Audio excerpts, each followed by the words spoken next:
యేసుక్రీస్తు ప్రభువారి మనసు చాలా బాధపడిపోయిందండి. ఆ వెధవరాలి ముఖం చూసి ఆ పాడి దగ్గరికి వెళ్ళాడండి. ఆయన పాడి దగ్గరికి వెళ్ళాడండి.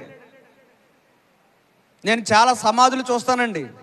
ఆ సమాధుల దగ్గరికి వెళ్తున్నప్పుడు తండ్రి ఆశిస్తే కొడుకు సమాధి చేస్తాడండి. తండ్రి ఆస్తి ఇవ్వకపోతే కొడుకు సమాధి దగ్గరకు కూడా రాడండి. అన్నదమ్ముల మధ్య ఉంటే తమ్ముడు చచ్చిపోతే అన్న రాడండి. ఎందుకయ్యా అంటే ఆడికి నాకు పడదు. చచ్చిపోయిన తర్వాత శవాన్ని కూడా చూడని బంధాలు బాంధవ్యాలు ఈ భూమి మీద ఉన్నాయండి. యేసుక్రీస్తు ప్రభువారు నీ శత్రువును సహితము ప్రేమించమని అందుకే చెప్పాడండి. అంటే యేసుక్రీస్తు ప్రభువారు ఆ మాట ఎందుకు చెప్పారు అని అంటే ఆయన అలా ఉన్నాడండి.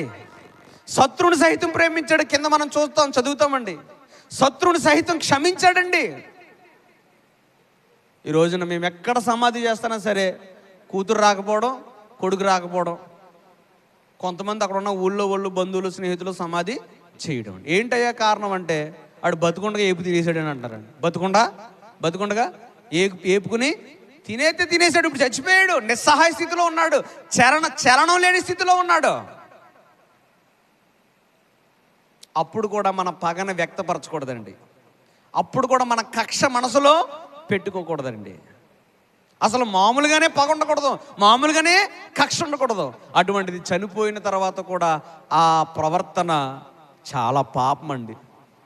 యేసుక్రీస్తు ప్రభువారు ఆ ఒక్కగానొక్క కొడుకు చనిపోవడం చూసి దగ్గరికి వెళ్ళాడండి. పాడి మీద చెయ్యేశాడండి. పాడి మీద చెయ్యేసి చిన్నవాడా లేగు అనగానే లేచి లడలడ మాట్లాడేస్తాడటండి అతను.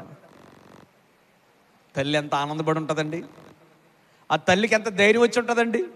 ఆ తల్లి యేసుక్రీస్తు ప్రభువారి పాదాల మీద పడిపోయి ఉంటుందండి. యేసుక్రీస్తు ప్రభువారిని పట్టుకుని ఏడ్చేసి ఉంటుందండి. అయ్యా నాకు ఒక్కగానొక్క కొడుకు చనిపోయాడని దిగులు పడ్డాను, ఏడుస్తున్నాను, బాధపడుతున్నాను.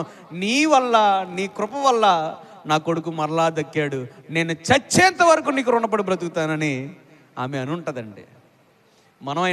మనము ఎవరి మీద జాలి పడితే, ఎవరి మీదైనా కనికరం పడితే, ఎవరి మీదైనా ప్రేమ చూపిస్తే తిరిగి వాళ్ళు అలాగే ప్రేమిస్తారండి. ఎదుటివారు మనల్ని ప్రేమించాలంటే